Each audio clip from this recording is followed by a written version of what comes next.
Hello, everyone. Thank you so much for joining us for this Caring Women in Motion discussion with Dr. Stacey L. Smith and Taraji P. Henson. I'm Nicolette Jackson. I'm one of the senior entertainment writers at Variety, and it truly is my pleasure to lead this talk today as we celebrate 10 years of Women in Motion. And just basically, actually, it kind of coincides quite well, because about 10 years ago, you think of the last 10 years of your career and that evolution, stepping behind the camera. You know, what are you the most proud of about exploring that side of your artistry? Just how welcoming the business has been for female directors and producers. I mean, a lot of my friends that Taraji's speaking of, that the business is becoming more welcoming in this decade. You know, with me, it's always a mixed bag, right? Because I'm going to be a truth teller with the data. And I think we've seen some real advances. You're mentioning last year in 2024, the top 100 films, 54% were centered on girls and women. Amazing. But when you disaggregate, only 13 of those are driven by women of color, right? And only one, a woman of color, 45 years of age or older, right? So that gives you an idea of what might be happening behind the camera. There are far too few women of color given opportunities to lead that top spot, particularly in film. And so overall, we see about 12% globally directing women globally. But when we look at women of color, it's less than 4%. So there's still a lot of work to be done with people who have talent, just like everyone else, which I'll talk a little bit about that later, but they're not given the same access and opportunity. So the directors you mentioned, supporting them, supporting young women of color, making sure they have that same access is crucial, particularly now. Well, actually, can we talk about young women of color for just one moment? Because you just... and I just wanted to remind them of that, because they're about to face the world, and, you know, they're going to have some hurdles to overcome. But if they just rely and lean into their resistance, which is that joy, it'll get through a lot of storms. How did you navigate that in your career? How did you find that resilience within yourself to continue to navigate and make these various strides, create all of these incredible characters? Well, there was a moment where I really did get discouraged, and I talked about that in the commencement speech as well. And that's when I went away to Bali for a month to re-ground myself and regroup, because I was just frustrated and it was making me bitter. And I'm not a bitter person. And I always made a promise to myself that if I ever got there, it was time for me to walk away, because I'm not servicing myself, I'm not servicing the audience, my fans, or the characters that I portray. And so I knew it was time for me to step away, unplug, and ground myself again. And thank God I did that, because I came back refreshed and ready to take it on, but with a new perspective. Like, you know, sometimes in the industry, you make it about the trophies and the awards, and that's never what I got into this business for. I got into this industry to affect lives, because the arts saved me, a little black girl from the hood in Washington, D.C., in the crack epidemic. It was the murder capital of the nation. I'm supposed to be a statistic. I wasn't supposed to make it out, but I did. And I was chosen to for a reason. And so, you know, I knew, I was very clear on why I wanted to do what I want to do, because I know how powerful the arts can be. And so I wanted to get back to that, you know, and stop trying to, you know, chase the things that, you know, I never came into the industry for. You know, I just had to refocus, that's all. When you came back from that trip, what then kind of grabbed you first? Because these last few years have been pretty incredible. You know, obviously you had, you know, more critical acclaim. We last talked when you were playing Suge Avery in The Color Purple. You have another movie coming in just a couple of months with Tyler Perry, Straw, but you also have made big moves in business. You now own your beauty brand outright. That's pretty incredible. So how did your focus change? How did you start to kind of pave that path when you came back from that? I started to focus on building my brands, because, you know, I'm in a unique position where I do have an amazing following, and I have my products I'm talking about. I have TPH hair and body care products that are doing very well, by the way. And I just bought my company. I sound like Cookie. I bought my company back in but and so I started focusing on that, you know, because it's hard to launch a brand. And I launched that brand during the pandemic, and I went from 7 million to 17 million to 27 million. And so I was like, so it's not just acting, you know what I mean? I'm grateful that I have that, but you know, the people who follow me also see my brand, you know, writing my one-woman show, you know, taking my power back. I mean, I think that's very important. And what you were just saying, Stacey, is the big question and kind of concern is, you know, finding the opportunities for Taraji to have a great role. And it seems that we're still fighting that battle from the C-suites on down to have the people to greenlight these projects. What and how are you seeing that makeup change? Well, I think the one company that's really focusing on talent from all backgrounds is Netflix. We're seeing them pick stories that resonate with audiences, and their audiences don't represent only a small fraction of the population. They are from a variety of different genders and backgrounds, right? Part of the LGBTQ plus community, people of color. And, you know, Bella Bajaria, to give her a shout out as the chief content officer, she really knows what resonates. I mean, let's think about Lyft that just came out. 128 million streams, which if you were to buy a movie ticket for every one of those streams, that would have been north of $1 billion. So she understands what drives viewership. And why this is so important in what we're punctuating here is at the initiative, we always look to see how directors are doing in by underrepresented men and films by underrepresented women. And across the board, the films that do the best in the marketplace are films directed by women of color. I think Bella Bajaria knows this, right? And so the way that we create opportunities is to understand not only the economic realities, the biases, both conscious and unconscious, and then making sure that you have a team that can understand talent. That they're not focusing on identity, they're focusing on talent, because every identity is talented. And so I'm really impressed with what Netflix is doing and what Bella's doing in particular, because you see that in her slate of decision making. And so we need more people in charge that are low in a trait called social dominance. They don't defer to the white male hierarchy, and they make decisions based on amazing storytelling from all groups. I mean, a nice, easy pivot. Obviously, Straw is coming to you on Netflix. That's right.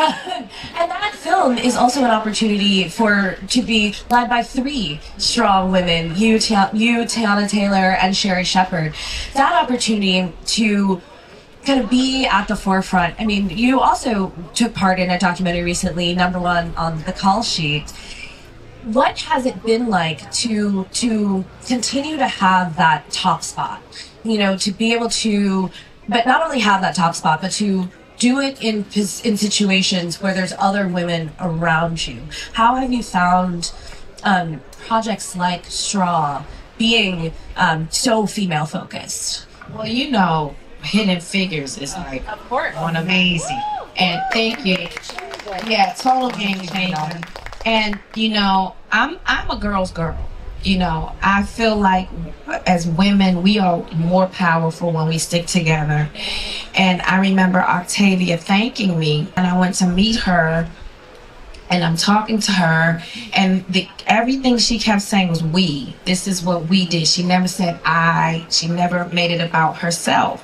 And to continue her legacy, like, I would be so wrong if I had made that whole press run just about me. Yes, Catherine was the star of the film, but there was no Catherine without the other 2 women, you know. But that's just how I am, you know. Yeah. I would ask what attracted you to that character, but I feel like that seems like a pretty obvious question. One, because obviously having a complex woman to play is important, and then also because you have this ongoing relationship with Mr. Tyler Perry, who has been critical in your development. For some folks here who maybe don't know that pivot, it was partially financially. Yeah. He was a big part of helping you raise that quote, which is very important. He continues to do that, even with straw. So I urge you all to speak up for yourselves because it works. Well, how did you learn how to do that? Because that is something I think a lot of women struggle with. Well, once I realized the power that I have, I have worked my butt off to garner the following that I have, and my following rides for me. And so that's an audience that I procured, through my hard work and efforts and all the characters that I played, and they follow me wherever I go. And I know that a studio, when they call on me, they're calling on me because they know I have all these people gonna come to show up, whether it's streaming, whether it's in the theater. So that's my power. Like, you need me because you need my following. And once thank you, social media. So once I figured that out, I was like, yeah, I just started speaking up for myself. And my grandmother, it's just as simple as this. She said, the squeaky wheel gets fixed. So, that's simple enough. If you stay quiet, your mouth won't get fed. Open your mouth and say, I'm hungry, you'll get fed, I think I remember you mentioning too, you mentioned the social media being an important factor in that following, but also globally. Where was it that you traveled to that you remember realizing, wow, it was during the press of Empire, my entire career. I would always act like I'm 30 years in the game, guys, and this is the first time I'm at the Cannes Film Festival. The first time though. I should have been here years ago, but here I am. Everything happens for a reason.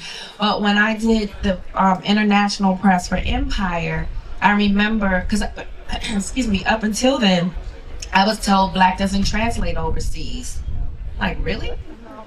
I see Asian people wearing afros, but okay.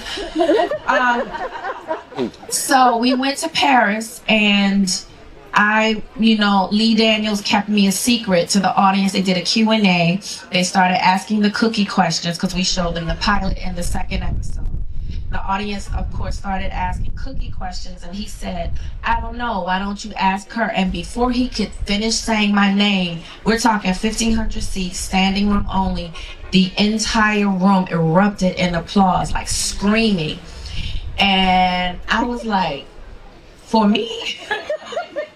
And I got up on the stage and I just started ugly face crying because the myth was busted. Like, you lied to me my entire career. And then I leave the stage, I go outside, and there are actual fans outside with jackets, the CD jackets to other movies, calling me, Taraji, can you sign here, please? And I'm like, they know my name. They're not calling me Cookie. They know my name. And so that for me changed the game as well. So I came back to Hollywood like,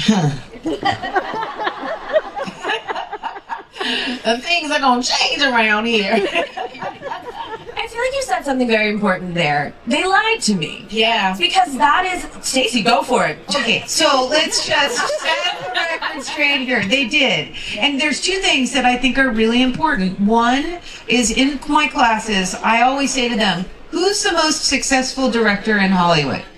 And you could probably think top of mind. Spielberg, right? Lucas, all fill in the blank. Very similar profile.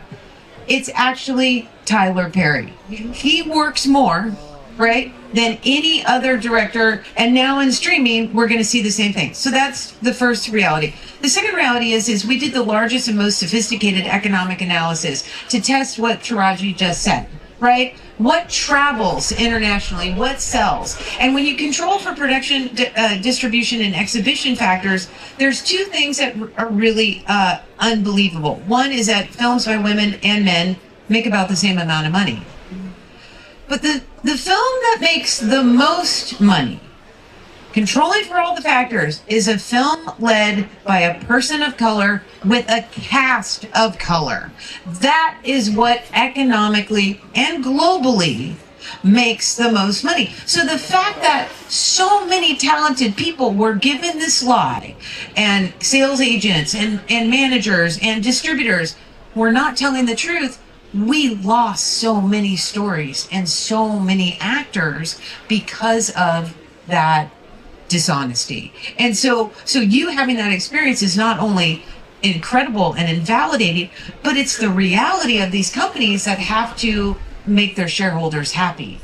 So that is what we know sells. And I'm sure that with Gen Z, those trends will become stronger with time. And just to let you know, like when we first did Empire, they didn't sell it globally. You know what got it sold globally? The fans. Yeah. They found it on the internet and they started downloading it illegally.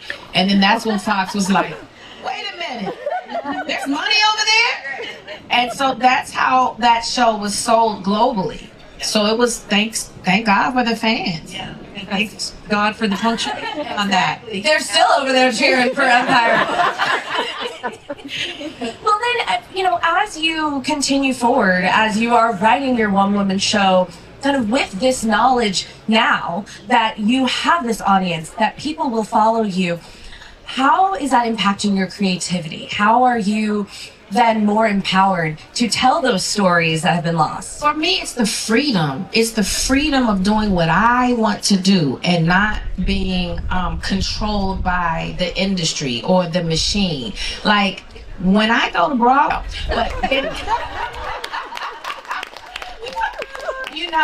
and people see that, and they trust that if I pay to go see a Taraji P. Henson movie, she's going to make me feel all the feels, and I have that trust with my audience. People are out here fighting for their lives. Prices are going crazy. We got all these tariffs everywhere.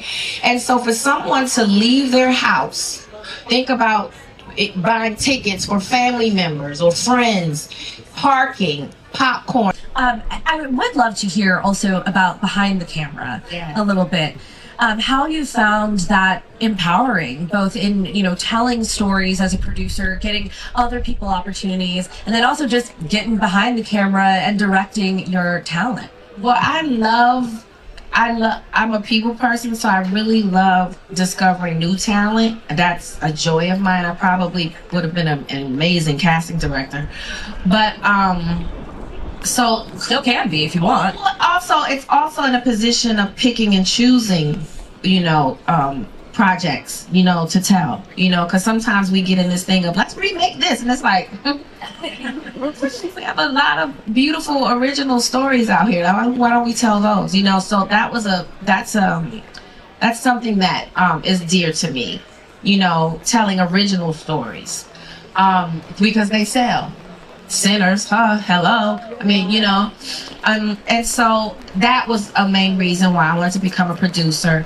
And directing, I kind of ran from that, but the producers on Empire would see how I would work as an actor, and they would be like, you would make a great director. And I kind of felt that when I was in college studying, acting. I have an eye, but, oh, please. Was it something I said? They said, don't run from time, I guess. No, but, so it is. We're up here talking about women, and we a really good conversation, but it's okay. That's purification, actually. But it was the producers on Empire that kind of coerced me and pushed me to direct. And I was like, you know what, if I'm going to try it out, this is great. I'm on a show, I might as well do it now. But I kind of like directing. The only thing about it for me is that it takes so much out of my year. Like to direct a film, you literally are off the market for an entire year. So then the actor in me is like, well, what about that role? I missed out on that, I literally look to my girlfriends Tasha and Tasha Smith and Regina King, because they literally have mastered it. Well, I was going to ask about more feature directing. Do you have the desire anytime soon? I do. It's just, for me, it's about what project. I'm always about why me, why now. So if I can't answer that, then it's not for me. Yeah. You know what I mean? Because I could do it just to do it, but if I don't have a story, if there's nothing organic, then it's probably not for me. I know one of the things that is inspiring you right now and has been a very important focus for you is your foundation. Yeah. The Boris Lawrence Henson Foundation, named for your late father. That there has been such an emphasis on mental health and mental health awareness. Why has that been so important for you to discuss? And honestly, probably how meaningful it's been to hear from audiences about focusing on it. Well, again, it was out of my own necessity. Everything I do is very organic because people are smart, and I didn't want to be a celebrity because I've been asked my entire career, do you have a charity? Do you have a charity? Again, I don't just want to have a charity just for saying I have a charity. Like, it had to matter to me. And, I was struggling mentally. My son his rose-colored glasses were coming off, and he was becoming a black man in America. And his father died when he was 9, and then 3 years later, my father passed away. So then, what am I going to do? How do I raise this young black man? And so we were struggling. And I realized that the help that we needed, culturally competent therapists, was hard to find. And because I'm a people person and I love us, I was like, well, I'm privileged. I can afford $350 a pop for me and my son to sit with a therapist. But then who is that therapist that he's going to feel confident in telling his stuff that he's afraid to tell me? And we couldn't find it. It's not even about the color of your skin. Are you culturally competent? Am I going to have to come in here and explain to you my struggle as a black woman? Like, that's not going to help me. And so I felt like, what about this whole generation, or this whole people that don't have it? Like the hood that I grew up in, how do they find it? And so I felt inclined to do something about it. And that's how the Boris Lawrence Henson Foundation was born, out of my own necessity, but also about how do I help more people? Because literally, we all have trauma. I don't care how much money doesn't save you from trauma. Money probably brings on more trauma. But, because that's the idea. These kids on social media, they think just because you have money that somehow that fixes your problem. That's not true. So I just want people to heal. Like, I don't want anyone to feel like they have to isolate and that they're alone. Once I opened my mouth about my struggles, there was a relief because hands went up and was like, oh my God, that's me too, that's me too. So, I just know that the work we're doing, we're saving lives. And the thing that's disturbing the most is that death by suicide in ages 5 to 11 is increasing. And that bothers me. I can't sit idly by and do nothing.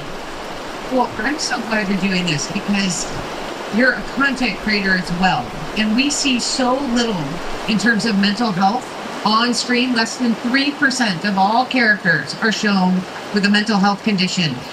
Often it's focusing on addiction, but what about the full range? And we know that that's a part of what the audience wants to hear about. Matter of fact, a study coming out of UCLA says that for young people, it's one of the top storylines that they want to focus on. We don't see black and brown people. We don't see the LGBTQ plus community in the context of mental health and talking about mental health, seeking therapy, seeking talk about. So I will say, Taraji, thank you for constantly and always speaking your truth. Thank you for speaking your truth here today. We hope that we're going to get you out of here without getting too wet. But thank you. I mean, you are a force of nature. So thank you, Taraji. Thank you, Stacey. What you do. Thank you. We need humans need humans, y'all. It's that simple. Thank you so much. Yeah. Thank you so much, everyone. Thank you for weathering the storm. Quite literally, weathering the storm with us.